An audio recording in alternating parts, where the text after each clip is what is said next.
slide.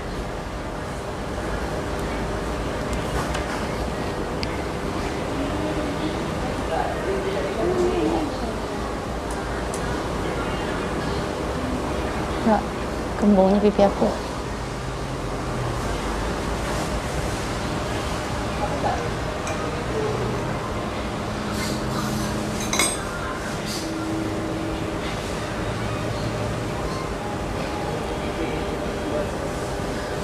Okay, selamat malam.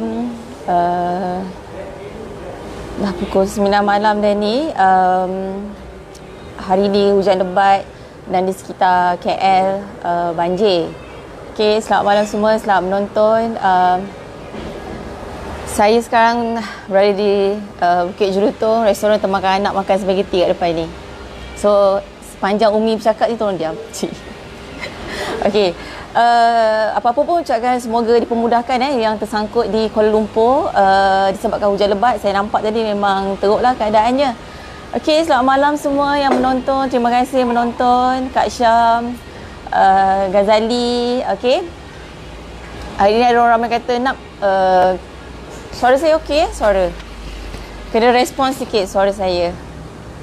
Boy, kasih hentam dia kata. Kasih tembak banyaknya peluru hari ni. Habis peluru hari ni saya kan. Tak boleh lah hentam. Kau kena tangkap. Saya juga yang kena tangkap kan. Kita bukan nak hentam ke, kita bukan nak tembak menteri-menteri bisu ni sekarang ni. Masalah kita sekarang ni, kita nak jadi channel. Kita nak channel untuk orang luar dengar. Kalau tak sekarang mana channel dia nak dengar suara daripada pihak pembangkang kan. Semua kalau kita buat TV ke, radio ke, semua mereka je yang betul kan. Dan lagi PAS penunggang agama tu kan. So kalau kita nak cerita yang macam saya janjikan semalam tu, dan saya kecohkan dekat Facebook, bukan saya je, ramai orang tanya kenapa Menteri Wanita kita diam dalam isu Viviana ni kan. Semua orang kenal dia seorang, pada saya beliau adalah pejuang anak muda, wanita yang mahukan perubahan, dan beliau yakin perubahan hanya boleh diubah melalui pendidikan.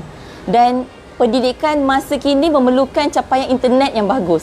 Dan beliau hanya meluahkan seorang aduan, seorang rakyat biasa ingin mengadu bahawa jika tiada capaian internet di tempat beliau susah nak dapatkan akses untuk ujian, untuk peperiksaan, untuk pendidikan beliau yang beliau yakin beliau boleh ubah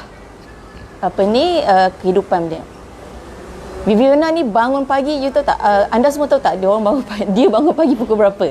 Seawal 4 pagi, menoreh getah. Habis noreh getah, sambung belajar. Lepas tengah hari, ambil pula, kutip pula getah yang dah keras tu.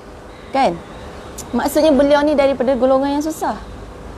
Bila beliau suarakan pendapat, bila beliau suarakan masalah, ditertawakan, diejek di sidang parlimen oleh menteri. Menteri yang sepatutnya jadi pembela rakyat, bukan pembuli rakyat. Seorang lelaki, bukan seorang, dua orang. Dua orang lelaki membuli seorang remaja yang seorang siswi. Mungkin juga beliau adalah aset negara pada masa akan datang. Pemimpin wanita pada masa akan datang, siapa tahu. Kan? Beliau ditertawakan dan menteri dua orang tu diam saja. Tak ada satu statement pun keluar untuk mempertahankan, untuk membela Viviana tu. Ya, saya marah siapa-siapa pun. Saya seorang ibu dan saya seorang wanita dan saya berada di pimpinan wanita. Kan? Terpulanglah pada pemikiran masing-masing, tapi pada saya ini adalah satu-satu yang tak masuk akal. Kan? Mana suara wanita yang kata Zailah daripada PAS yang selama ni memperjuangkan dari segi aurat, dari segi segala-galanya. Tak salah. Tapi yang salahnya bila kau tunggang agama untuk dapatkan jawatan, dan bila kau dapat jawatan, kau tak buat apa yang kau cakap. Viviana dibuli.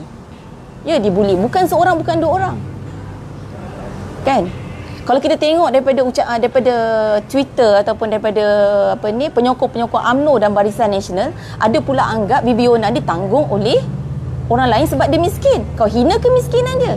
Pada saya dia tak miskin. Dia tak miskin dari segi integriti, dia tak miskin daripada cita-cita dia. Dia tak miskin sebagai seorang yang bermaruah. Yang mengutuk beliau itulah yang miskin. Miskin akal, miskin tanggungjawab, miskin segala-galanya. Kan? Saya rasa itu yang benda paling bodoh dah yang menteri pernah buat. Paling bodoh. Rakyat adu masalah, kau kata dia penipu. Macam tu. Sepatutnya jawapan kau tu sepatutnya, ya kita akan datang, you kena riliskan masalah rakyat. Wakil rakyat ni kerja kontrak je, 5 tahun habis lah kan. Tapi masalah pemimpin BN ni yang takkan pernah berubah. Takkan pernah berubah. Ya, betul. Terima kasih daripada Matang Pau. Kuat Izzah tu. Jadi pada saya kemiskinan yang ditertawakan, kesusahan yang diejek-ejek oleh pemimpin, itu sesuatu yang sangat-sangat tak boleh berlaku. Sangat-sangat tak boleh dilakukan. Tak boleh dilakukan. Kan, seorang anak muda yang mempunyai cita-cita besar, nak ubah cara hidup keluarga dia, nak ubah kehidupan dia, dan beliau yakin melalui pendidikan dah boleh ubah kehidupan beliau. Tapi di mana suara wanita kita? Di mana suara Rina Harun? Kita kalau dia tak bersuara pun kita tak pelik pun. Kalau dia jahat pun tak pelik. Kan? Siapa yang menangkan dia kat Titi Wangsa kalau tak jentera daripada keadilan? Tapi apa yang beliau buat? Zaila jadi timbalan menteri bukan sebab menang pilihan raya parti PAS, sebab rampas hak rakyat. Tu je. Mana maruah? Tak malu. Kan? Itulah masalah pemimpin yang tak sedar diri, kan? Dan kini beliau berada pula di Sabah. Dan saya yakin apa yang berlaku pada Bibiona ni hanyalah 1% je daripada seluruh suara rakyat Sabah yang mahukan akses internet yang lebih baik. Apa pandangan negara luar kepada kita? Apa pandangan negara-negara maju pada Malaysia tentang dari segi kemajuan internetnya, capaian internetnya? Pemimpin tak sensitif. Pemimpin tak nak ambil tahu hak rakyat. Pemimpin sekat internet supaya sekat kemajuan pemikiran rakyat. Kan? Jadi suara anak muda ni lah, suara dia sebenarnya 1% je daripada, saya rasa tak sampai 1% daripada seluruh rakyat Sabah. Dan Sabah, inilah masanya kamu kena tunjukkan semangat perjuangan, pilihan yang betul. Dan Bibiona inilah lambang kepada rakyat Sabah.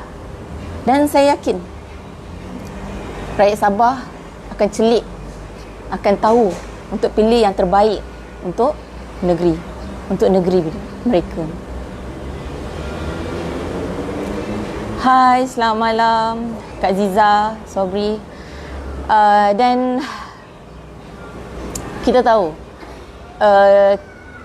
kalau dari segi kisah Bibiona ni pun dia orang tak mau bersuara, bayangkan kisah-kisah yang lagi tragis yang berlaku pada wanita-wanita di Malaysia. Ini belum masuk kisah rogol bawah umur, kisah di rumah tangga. Banyak kisah wanita sebenarnya. Dan Bibiona ni hanya salah satu perkara yang perlu, yang simple, yang maksudnya tak perlukan sampai kena enactment ke undang-undang ke apa ke kan, sampai susah sangat wanita pemimpin wanita yang nak bersuara, nak mempertahankan beliau.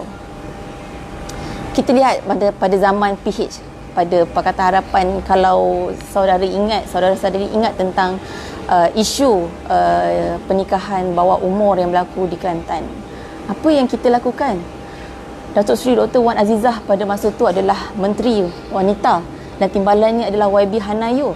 Secepat yang mungkin membuat pelan tindakan khas, kajian menyeluruh kenapa berlakunya perkahwinan di bawah umur. Semua agensi dipanggil, dibincang, dibuat kajian, dan beliau dapati bahawa kemiskinan adalah faktor utama berlakunya perkahwinan di bawah umur. Nampak tak dia punya reaksi dia tu berbeza kan? Tapi kita tak kerja habis. Sampai 22 bulan dah kena rampas dah kan. Bila orang tanya kenapa tak sampai manifesto, habis tak sampai tempoh pun kau dah rampas, macam mana? Kan? Nak uji kita kata 5 tahun lah kau uji kita. Kan? Kau nak uji kita 5 tahun tapi 22 bulan kau dah ambil.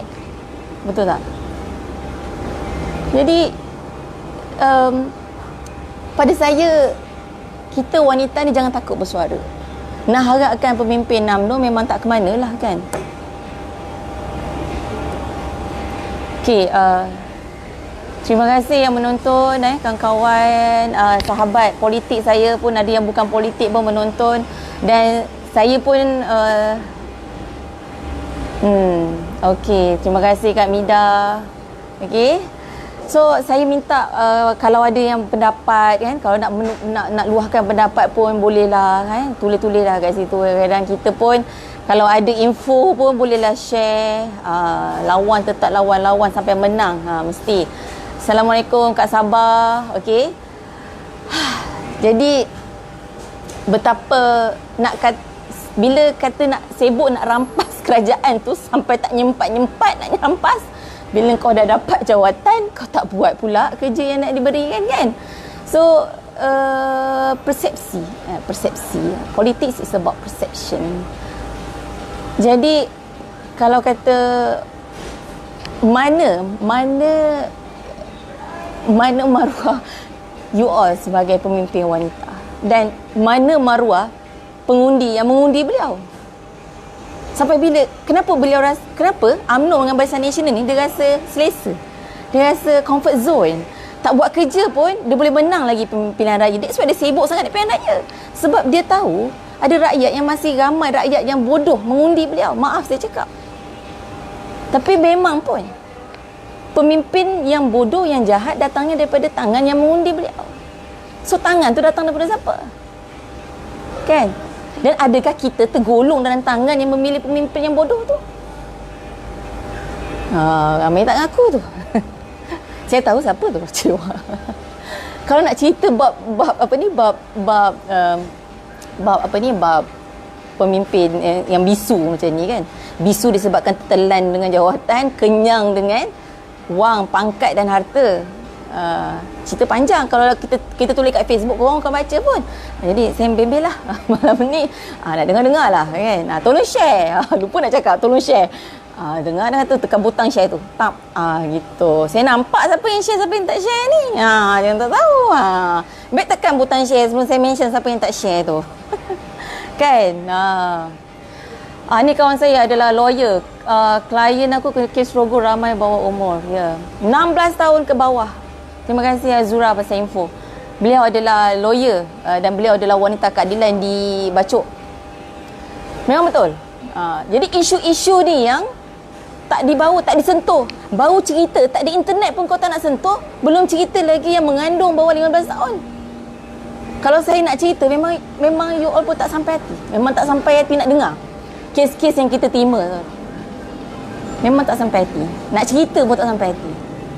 Kan? Bayangkan 15 tahun mengandung. Ini baru cerita internet tak dapat pun diorang tak nak bersuara. Jadi wanita keadilan saya di Johor dan mungkin akan diluaskan bersama wanita keadilan lain. Kita di bulan 10 ni adalah bulan kanser. Jadi saya di Johor kita akan buat satu kempen untuk kesedaran ujian awal wanita, pap smear dan juga mammogram. Sebab wanita ni salah satu dia pun ambil leka tentang kesihatan, dan kita akan buat kempen tu. Kempen ke Sabah buat juga. Sabah saya akan datang juga nanti, jangan risau. Jadi saya ditugaskan di saat-saat akhir kempen nanti. Saya kena pujuk lah Sabah ni kan. Orang Sabah ni paling baik sekali, percayalah cakap saya. Kecuali Sabah yang sokong BN gitu. Tapi memang dalam ramai-ramai saya sepanjang saya belajar, zaman kerja, Sabah ni memang very nice people. Cakap dia lembut, bahasa dia. Saya ada ayah angkat kat Sabah, dekat Sipitang, kan. Dia suka kalau kat Sipitang tu pergi makan sate kambing dia sedap. Dan tapi yang saya tak suka Sabah sokong BN tu lah, kan. Tapi saya yakin Sabah ni, kenapa kita kata Sabah ni penting? Sebab Sabah ni yang akan mencaturkan pilihan raya umum yang akan datang. Pilihan raya umum yang akan datang. Dan kita tahu MN ni, faham tak MN, PN siapa ni? Kadang-kadang bila saya balik kampung, mak saya kata UMNO tu MN ke PN, PN ke MN. FNN tu susu. jangan salah faham lah. FNN tu susu. PNN pengkhianat negara. Cik, jahatnya aku. Perikatan Nasional. MN Muafakat Nasional. Tapi saya tak tahu PAS ni kat mana. Semua dia masuk. MN ada, PN pun ada. Tapi kerja tak nak buat, tapi semua benda dia nak masuk. Dengan cerita dapat seat, tak dapat. Haram. Jadi kena sedar lah, orang sana tak nak, orang sini sadar. Orang jadikan PAS ni balaci je. BN UMNO ambil dia untuk balaci je. Sebenarnya, maaf saya cakap lah, bukan saya tak ada sahabat dekat PAS, tapi tolonglah. Bila dia kata orang marah dia bawa agama, orang tak marah bawa agama. Orang marah kalau kau tunggang agama. Tu je orang marah. Kan, Timbalan Menteri Wanita, PAS wanita. Kita harapkan bawa intipati Islam yang diwar-warkan, dimomokkan selama ni, yang nak sangat, bawalah. Kan? Walaupun Viviana tu datangnya daripada jauh daripada utara di Sabah sana, kan? Kenapa tak ada usaha nak pergi sana? Kau menteri kot, kan? Kau start enjin kapal terbang je, start enjin kapal terbang, macam tu start enjin. Kau panggil je, petik jari je, buat satu arahan je. Saya nak jumpa Viviana, saya nak panggil Viviana tu datang, jumpa, kita bincang. Apa masalahnya? Beliau suara orang anak muda, wanita. Dah tekan share belum? Jangan dengar je. Kan? Ni adik dah tekan share tu. Nampak tu. Marah. Okay? So, sebagai saya tahu ada yang menonton saya ni, ada yang cikgu, ada yang lawyer, ada rakyat biasa. Jangan kata kita tak ada kuasa. Jangan kata kita ni, saya hidup rumah, saya rumah je, saya tak boleh bercakap pasal wanita. Siapa kata? Masalah jadi dekat dekat Malaysia ni sebab tak nak bercakap. Diam. Maaf saya cakap. Kes anak rogol sebab mak diam. Maaf saya cakap. Jiran kena belasah, kena pukul dengan laki, kena dera sebab jiran diam. Sebab tak nak bercakap. Memang pahit untuk dicakapkan. Memang saya tahu. Memang pahit untuk dicakapkan. Benda yang benar. Tapi tolonglah. Nanti wanita Johor akan ada lancarkan satu hotline. Kita akan lancarkan satu hotline untuk wanita-wanita yang ditindas, yang ada masalah. Sebab kadang-kadang mereka ni takut nak bercakap dengan orang luar. Jadi apa yang jadi Viviana? Bila bercakap, sidang parlimen tertawa kan? Oleh BN. Okey? Oleh BN dalam sidang parlimen. Tempat yang paling tinggi untuk membahaskan dasar, undang-undang dan segala-galanya. Tempat itu yang dia ejek-ejekkan aduan rakyat. Macam mana rakyat nak buat aduan? Kan? Jadi atas inisiatif wanita Johor dan juga Bidadari, kita akan lancarkan satu hotline yang mungkin kerajaan pun ada hotline dia juga. Jadi kita bagi banyak ruang untuk mereka bersuarakan masalah mereka sebagai seorang wanita. Jadi mungkin pada orang nampak benda tu, pada saya itu adalah hanyalah sedikit saja sumbangan untuk wanita-wanita di Malaysia, dan saya yakin anda semua perlu bersuara. Tidak kisahlah anda suri rumah ke, anda kerja apa pun, saya tak kerja ke, kerja apa pun, tolonglah bersuara bagi pihak kita. Bukan tak kira anda UMNO ke, PAS ke, Bersatu ke, Pejuang ke, apa ke, jika ia melibatkan humanity, melibatkan kepentingan wanita, tolong beri kerjasama kepada kita. Okey? Jadi terpulanglah sekarang ni. Saya ni memang tak cakap banyak. Kan? Cepat kering tekak. Okey? Jadi Viviana ni hanyalah, pada saya hanyalah kata orang di saat Sabah memilih. Beliau muncul. Ini bukan politik yang dirancang. Kalau PAS kata DAP nak politikkan, dia semua DAP. Semua salah DAP. Jam highway DAP salah, hujan lebat DAP salah, semua DAP salah. Dia tak tahu benda, dia terus diam, terus tertelan DLC, terus kenyang, haram, tu pun tak sebut, kan? Jadi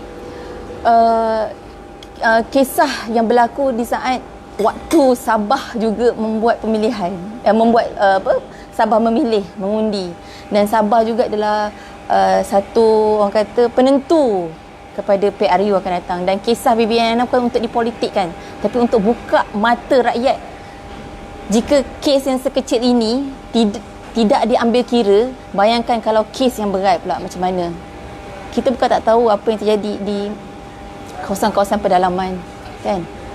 Kadang-kadang kita fikir dia remaja 18 tahun, malam-malam, sebenarnya dia dah buat satu pondok, tapi pondok tu musnah sebab hujan. Jadi dia berusaha untuk dapatkan line internet yang lebih bagus. Sebab saya baca satu temu bual beliau kata mengikut teori beliau, semakin tinggi beliau berada, makin senang dapat akses capaian internet tu. Jadi teori beliau betul. Bila Viviana berada di atas pokok, dia dapat line yang bagus untuk dia submit exam online beliau. Tak bolehkah dia rasa sikit kasihan? Bukan kesian, kasih. Kesian dengan kasihan tu lain. Kasihan tu ada sikit rasa sayang dia. So kasih kan dekat anak muda yang bakal jadi pemimpin negara. Tak adakah sedikit kata-kata motivasi, kata-kata mungkin jumpa kan, bagi sedikit grant pendidikan, sebab semuanya perkara ini berlaku disebabkan oleh kemiskinan. Di saat kita kata kita negara maju di Asia, tapi di mana buktinya, kan? Jadi sepatutnya bila beliau yang susah-susah bermalam, challenge, cabaran yang beliau ambil sendiri, beliau ambil sendiri untuk capaikan cita-cita beliau sebagai untuk ubah nasib keluarga. Sebab beliau tahu bangun pagi kena angkat getah, kena belajar, kena bawa parang nak pergi atas. Kan? Bila wartawan tanya apa yang berlaku selepas beliau menjadi viral, satu saya suka jawapan beliau, sebab dia kata selepas viral tu ada dua lah. Satu positif, satu negatif. Yang positifnya kita satu Malaysia buka mata tentang kampung dia, dan beliau kata mungkin kampung beliau akan dapat internet yang lebih bagus lepas ni. Nampak? Budak cerdik kan, nak harapkan menteri tu daripada mana, MBA dia North California Global University. Pergi Google Global University tu apa, kan? So nampak tak budak tu cerdik, kan? Dia kata biar buka mata, dia kata. So bila ada internet, dia kata anak-anak kampung dekat situ tak adalah ketinggalan tentang isu-isu yang terkini, dia kata. Nampak tak? Dan beliau kata beliau tak berpihak pada mana-mana pun. Yang penting kemajuan dibawa ke kampung beliau. Nampak tak? Kan? Itulah orang cerdik. Kan? Tak perlu jadi menteri kat Malaysia, tak perlu jadi menteri nak cerdik. Tak perlu jadi menteri nak bercakap pun. Akak kan menteri pun. Kan? So, bayangkan. So, yang negatif dia adalah keselamatan. Kalau dulu dia boleh pergi naik pokok seorang-seorang, sekarang mak dia teman. Itu dari segi itulah. Jadi, keselamatan itulah kita kena fikir. Wanita pun, menteri wanita patut kena fikir keselamatan budak tu macam mana. Kan? Jadi, apa yang saya boleh cakap, kita sebenarnya PRU boleh berlaku pada bila masa. Dan anda yang menonton adalah orang yang paling layak untuk buka mata rakyat. Tolong kita bangunkan balik. Kadang-kadang dalam waktu kita membina tu memang pernah berlaku kesilapan, dan kalau kita perlu berlawan lagi sekali dan berkali-kali, itu bukan satu masalah. Dalam kerja pun kadang-kadang kita dah hantar proposal, tarik balik, buat balik, kan? Dah jadi kerajaan, jatuh, bina balik, bangun balik, lawan balik, kan? Negara-negara maju tu dah cukup maju lah. Jepun tu ada lagi pilihan raya, rakyat dia undi lagi, kan? Kita ni banyak lagi kita kena buat. Kita ketinggalan jauh-jauh sangat. Bukan dari segi teknologi je, daripada pengurusan negara, daripada kerajaannya. Jadi kalau negara maju pun tak pernah berhenti untuk berjuang untuk dapat kerajaan yang lebih baik. Kita janganlah kerana satu pengkhianatan kita rasa kecewa dengan sistem undian kita, sistem pilihan raya kita. Bangun, bangkit, lawan. Kalau kita lemah, kita diam, makin naik tocang lah diorang tu. Bukan pakai MERS, pakai CLK lagi dah. Semua pakai kereta kebal. Seorang satu je pejuang. Kan? Kalau percaya, PAS tu. Ada orang PAS kat sini. Kan? So, selamat malam. Dah setengah dah. Okey, semoga saya harap boleh bantu kita yang dengar ni, tolonglah jadi mulut, jadi orang tengah untuk bantu terangkan kepada rakyat, yang pastinya di pedalaman-pedalaman tu minta tolonglah jelaskan pada mereka. Dan terima kasih semua. Nak lebih handal dari Menteri Doraemon? Mestilah cewa. Kan? Dia khianat, saya tak khianat. Kan? Okay, so selamat malam semua. Jumpa lagi. Salam reformasi. Salam bidadari daripada saya. Dan juga pastikan saya nak pinjam tagline parti, tapi saya nak pinjam satu. Iswadi buat, suka buat. Okay, LTL. Cewa. Lawan tetap lawan. Okay? Bye. Assalamualaikum.